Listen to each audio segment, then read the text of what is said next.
Okay, Jen, I think everyone is in from the waiting room. We can go ahead and get started. Okay. Hi, everybody.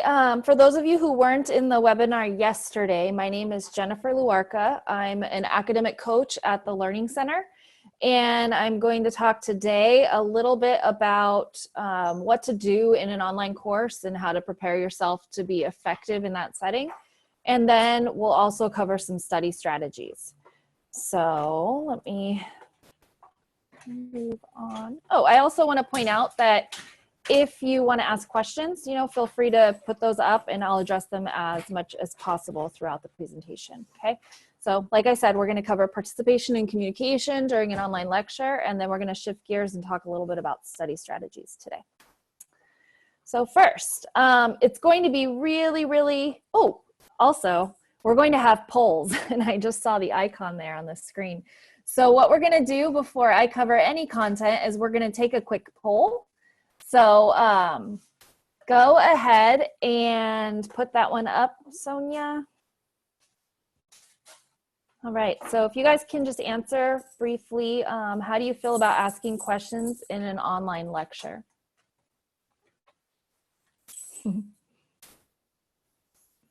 I'll give you just a few minutes to respond.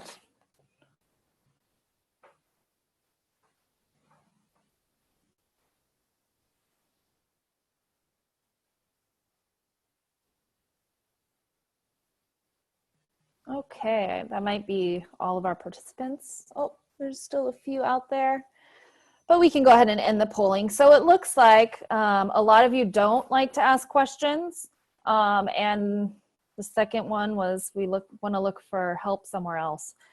So unfortunately, in this new environment we are in, asking questions online is really going to be important for your success in the classroom. So it's going to be really critical for you to either write those questions down as you're taking notes, or actually participate like we have here in the chat function or the raise hand button that you can use. It's going to depend on what your professor wants you to do in order to ask those questions. But I'm going to really encourage you guys to try to utilize that as much as possible to get clarification. In this new format of learning online, you really can't hesitate, and you have to capitalize on the opportunities you have for clarification. Unfortunately, you can't really bump into somebody and ask somebody a question anymore. Everything's got to be intentional and thought through. So that's why asking questions is going to be so important in the online setting. So I would recommend, trying out this next week when classes resume. If whatever format your instructor is encouraging you to use during lecture, I would recommend trying to send a question. The nice thing here is you have a lot of anonymity. While people can see your name, they can't really see your face in most situations. So people aren't going to see who you are, but it will help you a lot if you can ask questions. And I have a little template here. So if you're still uncomfortable asking questions in a lecture or kind of doing the virtual hand raise, you can always send questions afterwards. Like I said, take notes and write your questions in your notes. And then you can send the questions to your professor via email or on a discussion board or whatever format they're using. So you could do a simple, I wanted to reach out to let you know I'm struggling with this concept. We always want to include class number, section, day, and time that you're meeting with that class. Some of our professors are teaching the same class at multiple times, so that just helps them kind of place where you're coming from. And then, asking what their preferred way of getting in contact with you is. Some might hold virtual office hours. Some would prefer to just respond back via email. Some might be very flexible. So that's going to be really helpful for you as you move forward, is just kind of exploring your preferred format. The next thing we want to keep in mind, though, as we're talking about asking questions, I know a lot of people think they have to be fancy and well-formed and long questions, and they don't. The research shows that the more succinct you can be when participating electronically in a class, whether that's verbally asking a question or sending a chat, the more succinct, meaning specific and short you can be, the better for everybody. So what I would recommend is lead with the main idea or the theme that you're kind of wondering about, and then get straight to the point. So for example, if you're in a bio class and they're covering photosynthesis, you would want to, you know, chat or raise your hand and say, in regards to photosynthesis, I'm unclear on the light independent reaction. So very short, very specific, so that your classmates can chime in or your instructor can chime in and help you out there. Okay. Now, what's going to be critical for you to be able to participate in this platform as things are live is to be as prepared as possible for the lecture. So that means really creating a good space. And we talked a little bit about this yesterday in terms of the environment that you're using for learning. We want to have a desk, a tabletop of some sort, or I know a lot of people yesterday said they don't have that, they have their bed. So just clearing your space, whatever it might be, and having your electronic device, so your computer, phone, whatever it is you're using to watch Zoom or the lectures on, and then having a pad of paper out, and then separately, if you're able to print the PowerPoint or have that up as well. You know, try to avoid layering. We see in this picture right here, this is a perfect example of what we're looking for. So we want the screen that we're using, a notebook, and then maybe a calendar or assignments out that you can reference. We don't want it all jumbled on top of each other because that adds to the stress and kind of can create a frantic feeling when you're trying to look for exactly what you want. I would also recommend keeping a notepad or a folder for each class at this point. Just having that notepad out, keeping all your notes together, and you may even be able on the top of that notepad to write what your professor, how your professor wants you to participate. So professor wants me to use the chat function, just have that at the top of the notebook so it's a good reminder for you. And then take all of your notes, all of your questions in that one place for you to unpack later, okay?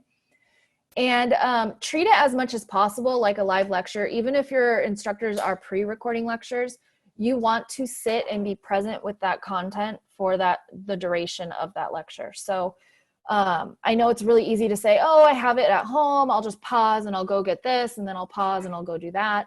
And while some interruptions we can't avoid, we may need to pause, others we can. So make sure you have your water, your snacks, you have all your resources there.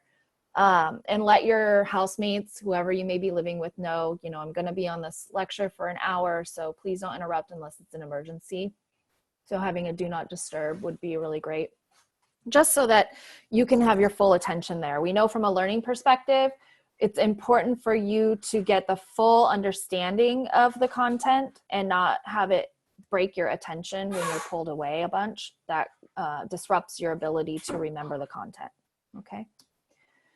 And when we're talking about your lecture notes, it's going to be different now, right? We're not in a live setting. We're not just gathering information to hopefully, you know, study it later.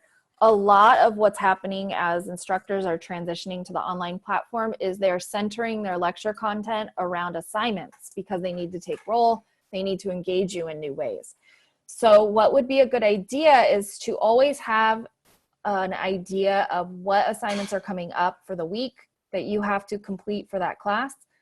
And as much as possible, have that assignment there when you're listening to lecture. So this format, this template here, I created, and we have it available right here where my mouse is pointing at the Learning Center's webpage under academic resources. But you can definitely do this just on your own.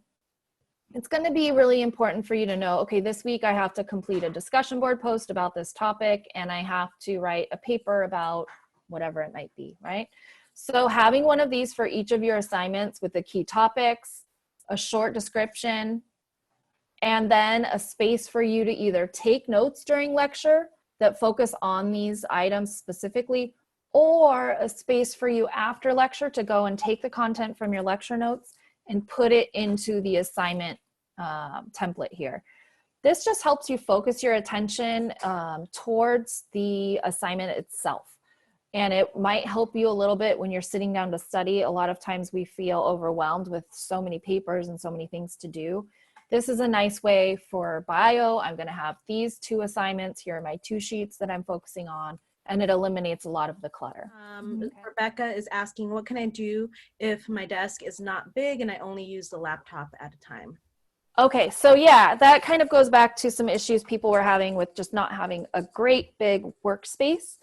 I would recommend, having the laptop up, of course, if you could prop it up on a chair or a stool or even a stack of books off to the side.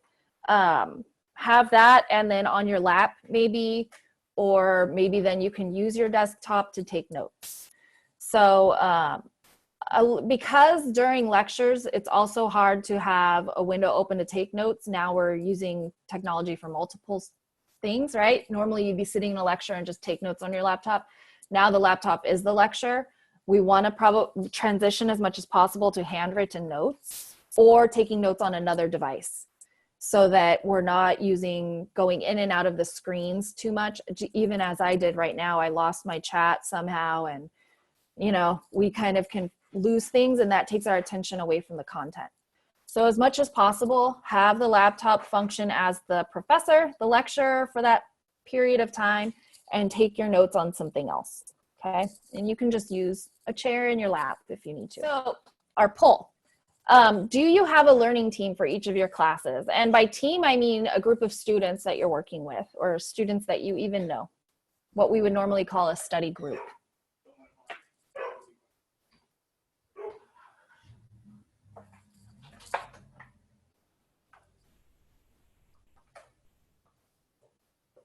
Okay, I think that's about everybody. So we look pretty, oh, there's more. So we have many people have a friend or two, and it looks like a lot of you don't know anybody. So unfortunately, through this transition, we've now realized, oh shoot, it would have been really nice to know at least one or two people in my class. Luckily, you can still do that. And I don't think it's weird at all. People might feel weird about it, but I see it happening in a lot of classes. Even my daughter, who's being taught through Zoom in her class, the kids are messaging each other because they need support and they don't necessarily want to go directly to the teacher. So I would recommend using the class list in Beachboard, which everybody should be using Beachboard at this point, and just messaging a couple of people and saying, hey, do you want to create a little learning team?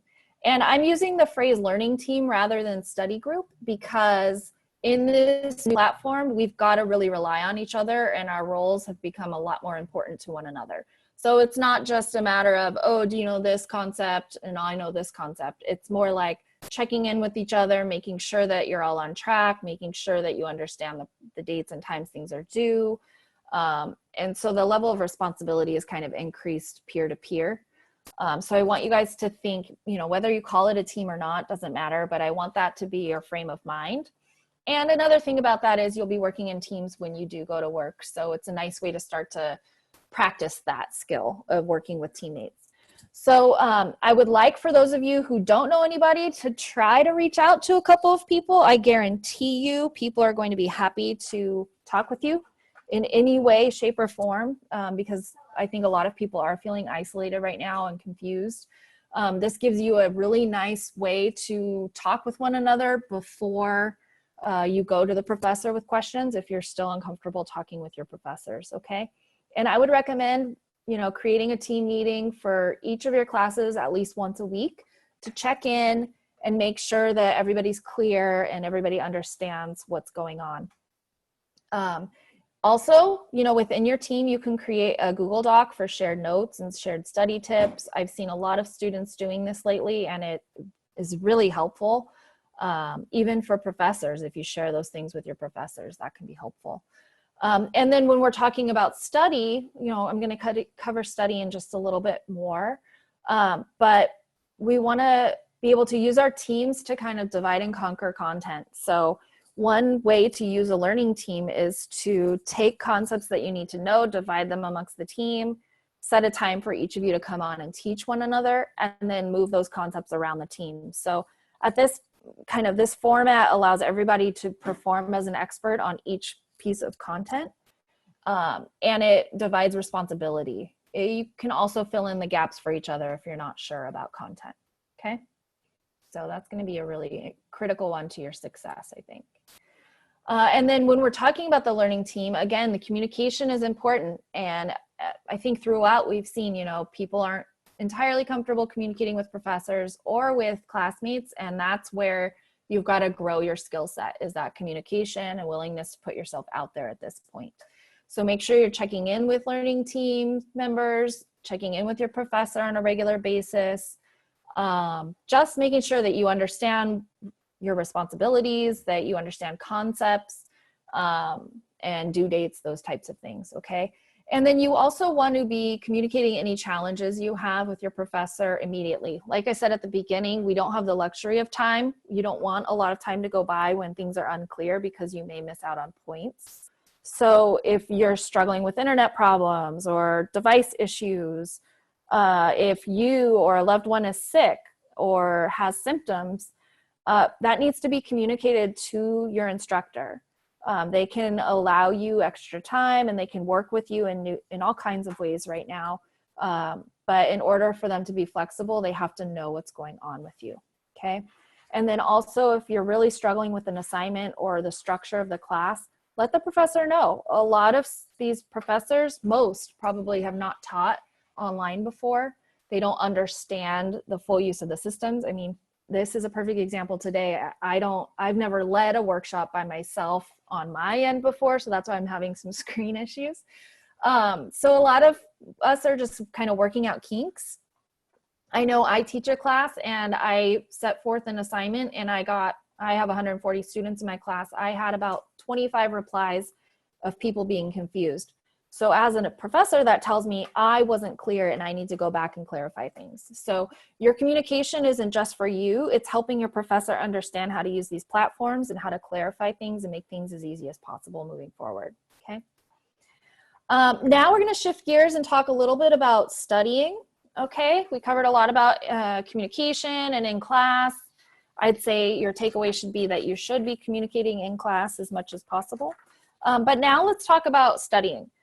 Now, you want to be using the study strategies you've always used, but our approach needs to be different because we're in this new setting of being at home on a computer all day long. So we want to think about creating short study sessions, what I call study bursts, throughout the week rather than long periods of time studying. So if you can think around your courses, identify the amount of time you want to study for that class. Maybe it's bio and you want to study 4 hours a week. I would recommend doing either 4 one-hour sessions throughout the week or 2 2-hour. Do not go beyond 2 hours. After 2 hours of studying in one piece of content, we tend to lose a lot of focus and retention from the perspective of memory. So shorter is better. Try to do a lot of, focus time in about an hour or 2 and then take a break, okay? And try to see the course content almost every other day. We talked about this yesterday too with scheduling. So if you have a Monday, Wednesday class, try to incorporate a study session on Friday and then one on the weekend, just so you're keeping that content fresh in your head, okay? Repetition is key to getting things into long-term memory. So you have to build a schedule for yourself that allows you to see content on a regular basis. And then lastly, when we're thinking about structuring our study time, we want our assignment due dates to really drive your study schedule. By that, I mean, yes, we want to be studying for classes that we don't necessarily have assignments for, but we have exams in. But we don't want to miss easy points or small points because those tend to build up and really make or break our grades. So make sure that you're aware of what your due dates are for the week. Make sure that you have that out when you're in class and you know when things are due, okay? And you get those assignments in. Oh, wrong keyboard. Okay. And so if focus tends to be an issue for you, I'm going to cover a couple of strategies to kind of help you with focus. So the first one is the be here now technique. This is a mindful practice underlying a lot of yoga and mindfulness. So what this is really you want to sit down when you're studying and define the goal very clearly, very specifically. What's my goal for this hour of study? Is it to understand this concept and be able to explain it? Is it to be able to solve this type of problem, right? Understand what your goal is, write that goal down so that it's very clear and that it's present visually for you. Then if your mind starts to wander, gently remind yourself, and you can say this out loud, is be here now and refocus on that goal. This, over a long period of time, will help train your mind to redirect. And if any of you practice meditation, this is essentially what we do in meditation. When your mind starts to wander, which is natural and it's going to happen for everybody, you gently remind yourself to refocus on the task at hand. Okay. Yeah. And be patient with this. This takes a while to train your brain to redirect in this way. But this is a really important skill set you can take beyond this semester of learning online. This can be a life-changing opportunity for you to help direct your attention in meaningful ways. All right. And then the next is really that idea, which I covered already, of studying in bursts. So think of setting up your study schedules in 2-hour blocks of time or less, okay? And really putting all of your attention in there for that burst of time, and then giving yourself a break, okay? And studying a little bit every day is a lot better for your memory system than studying a lot at once.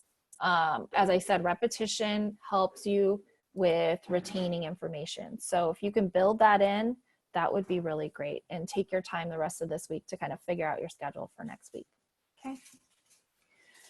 And this is just a visual representation of that. So we want to kind of get into this idea of a study flow. So that would be our step one, would be going to class, right? Watching our class, taking notes, and then after class, maybe meeting with our learning team just to clarify what went on in lecture.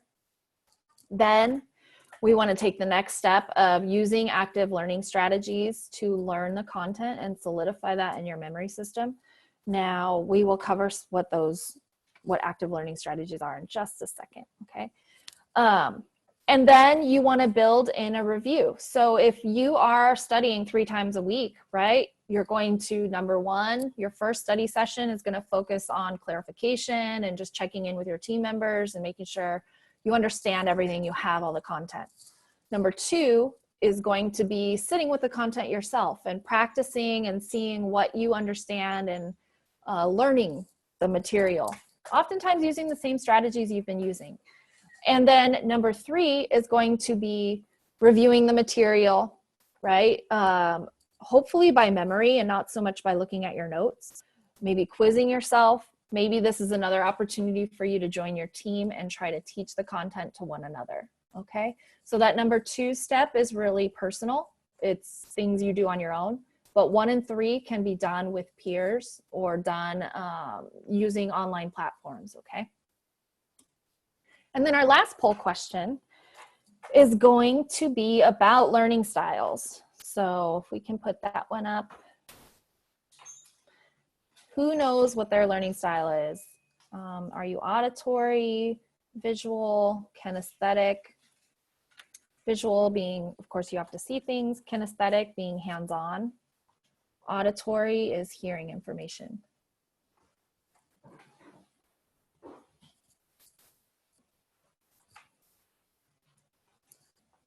Okay, I think almost everybody's in. So it looks like a lot of you are a combination. Most of you know what your learning style is, which is great. That's really good for you. For those of you who don't know, you can take the learning style assessment on the academic coaching webpage. So if you go to Learning Center, under academic coaching, there's a link where you can take a learning style assessment, and it will kick back some strategies you may want to try.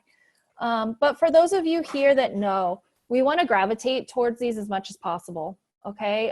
Capitalize on your strengths, but then also start to try to incorporate your weaknesses. So if we're talking about learning styles and you're a highly visual learner, of course, diagrams, pictures, all of that's going to be helpful for you. And luckily in this online platform, that's going to be available to you. But we also want to incorporate our kinesthetic, right? Even if it's a weakness of ours, we want to think like, how can we incorporate kinesthetics with the concept you're learning? You may be able to draw a diagram, teach it, act it out, maybe stand up and talk about it, right? And then if we're talking, we're incorporating the auditory. So the important part here with learning styles is it's important to know your strength. It's important to improve your weaknesses. And with all of the different learning styles, it's not a matter of sitting passively and looking at things or listening to things or watching things be done. It's you participating in the content. So creating a visual diagram, explaining it auditorily, or, talk it out, and maybe creating a model or manipulating the information in a new way would be important, okay? And that's going to be amplified here through this diagram. We want to make sure that we're hitting on all of these different processes when we are studying concepts. So we want to be collaborating. That's where that communication with a peer is going to come in really handy. You want to make sure that you allow time for mistakes. This is another reason why it's really helpful to have 3 sessions of study a week, is because it allows you to get things wrong, to get confused, and have the space to know later in the week you're going to be able to clarify the concepts, right? You're going to be able to revisit. So mistakes are good. A lot of questions is positive, especially from a professor's side or point of view. If they're getting a lot of questions and students are making mistakes, that helps them see where the gaps are in knowledge, okay? Getting feedback, so checking in, again, that's going to happen a lot through these online communication platforms. So checking in to make sure you're getting things correct, trying to teach things to other peers is going to be really helpful. Of course, correcting mistakes is very powerful. That's where, mistakes are good as long as you can correct them and make those changes. And then we want to look a little bit at metacognition. So metacognition means thinking about the way we think. And that's where the learning styles comes in a lot, is, what things work really well for me when I'm learning and what things don't work well for me. And we want to use that as much as possible as a learner, okay? So maybe even this week, take a few learning style assessments, write down what tends to work really well for you when you're learning, and try to bring that into each course that you're taking, okay? Reprocess is just another way of saying repetition. So revise, think about it a lot, look at concepts from different angles, try to teach it like you're the teacher, and then try to explain it as if you're talking to a child about the content, right? Different levels of knowledge. And I think I covered all of those little bubbles. So if we just look down the left-hand side now, movement is going to be really important. So a lot of people are sitting still for long periods of time. That is detrimental to focus. So make sure that when you are studying, maybe on that stage 2 that we saw a few slides ago, you're getting up, you're moving around, you're trying to be in new environments when you're practicing, okay?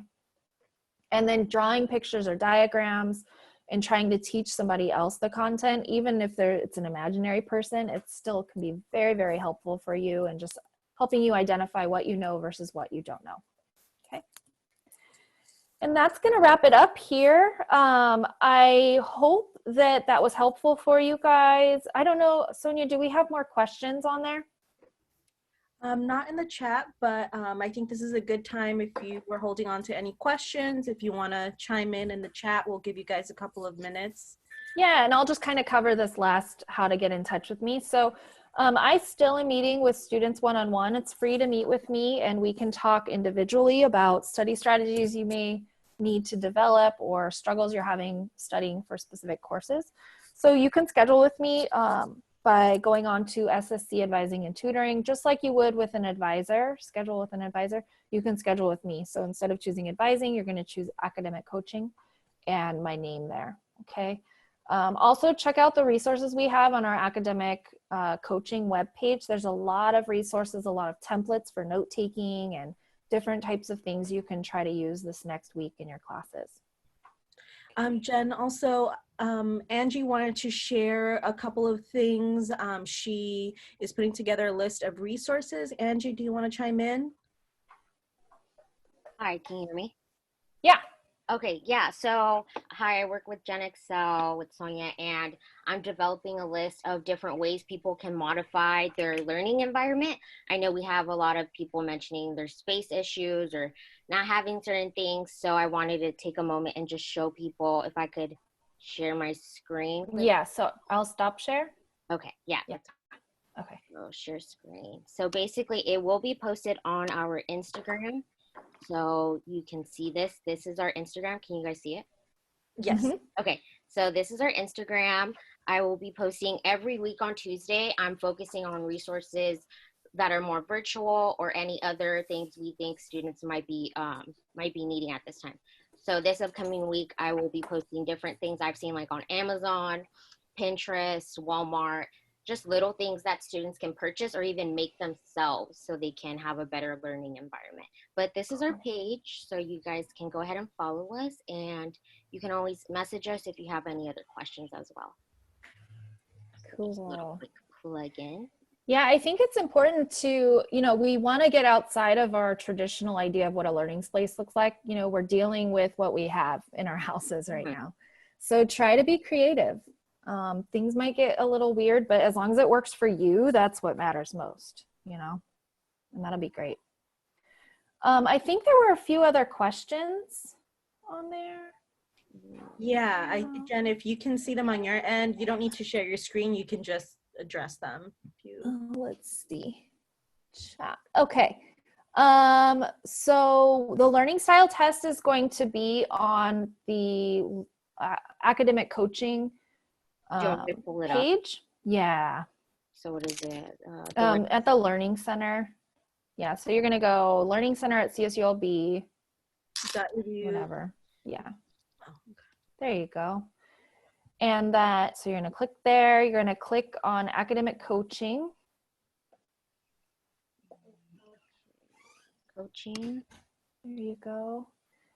And if you scroll down to resources, so keep going down, there's going to be all these different categories. If you click under study strategies, up at the top, yeah, that one. And there, that first bullet, take this assessment. So you can take the learning style assessment there. It's gonna be a series of questions. You answer those questions, submit, and it's gonna kick you back about a page of information about how you best study and some ways to incorporate active learning strategies. So if you don't know, that's a really great place to start with trying to figure out how you can study best, okay? And then I see someone had a question about the time management tool from yesterday. I would say just if you want to email me, that might be the best way to go about that one if it's specific about how to use it for your personal time management plan. My email is jennifer.luarca, so jennifer.luarca @csulb.edu. So go ahead and send that. You're on this page too, right, Jen? It should be. Yeah. Yep, right there. Great. So Jennifer Luarca right there. So you can email me and I'm happy to talk with you about that.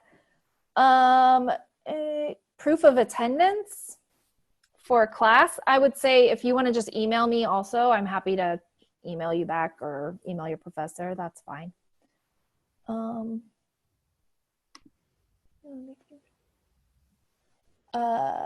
Direct link instead of flyers for online trainings.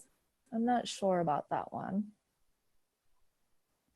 When you send the flyers for online trainings via email, would you be able to make them a direct link instead of a PDF copy? Oh, so that's just a request for you guys. We'll keep that in mind. Thank you. Yeah. And tips with help in maintaining discipline in our scheduled study time. So we talked about this a little bit yesterday. You're going to have to be very flexible and kind to yourself. So we've got to take the approach of this is going to be my best try. And I would say don't plan farther than a week out because things are so fluid. Things are changing all the time on a personal level as well as within the learning setting, that you really want to just think, okay, as you sit now on Thursday or Friday, the end of the week, you want to think only about the next week to come. So plan out that week, set up your study schedule, think small. So I'd say if you're like, oh, I don't think I could do 2 hours of study at once, don't plan to do that. Plan to do 1 hour and then check in at the end of the week. Was 1 hour good? Yeah, then maybe you just do 1 hour at a time and you put those throughout your entire week. If you feel like you want to try 2 hours next time, then try. You want to take the same approach you would to working out. For those of you that have ever worked out or played a sport or even a musical instrument, we don't jump in and try to do the whole thing right away Or even I've been doing that TikTok thing with my daughter lately. And so we don't look at the dance and think like, oh, I'm going to do all this perfectly the first time. It's step by step, and you parse it out and you do little by little, and then you put it all together. Same thing with your studying right now. And the way life is going is you've got to really take that small approach, do a little bit at a time, and check in at the end of the week to see if it's working. Okay. So hopefully that was helpful. Again, you guys can always email me or schedule an appointment if you have more questions.